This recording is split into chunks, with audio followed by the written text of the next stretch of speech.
نهاية المباراة بالتعادل الإيجابي 4-4 ما بين الأهلي وبورتو في كأس العالم للأندية وضياع حلم المونديال.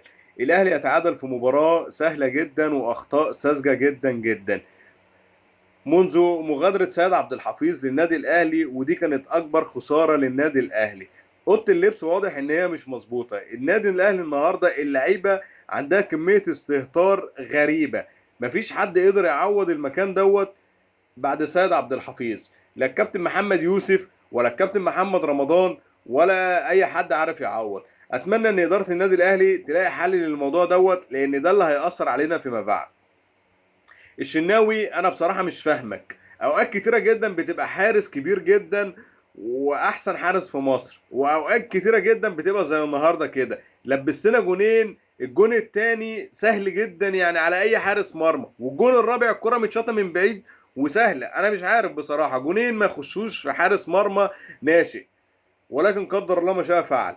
ريفيرو يا عم ريفيرو، ديانج يتحط وبعد كده يتحط عليه التسعه اللي هيلعبوا حواليه. ديانج ما شاء الله عليه كواليتي عالي جدا منذ نزوله للملعب، والاهلي اداؤه اتغير. مكسب البطوله ديت بجد محمد علي بن رمضان لعيب عالي جدا جدا جدا، وان شاء الله بعد عوده امام عاشور الاتنين دول هيبقوا فارقين جدا مع النادي الاهلي. وسام ابو علي احسن محترف دخل مصر في اخر 10 سنين.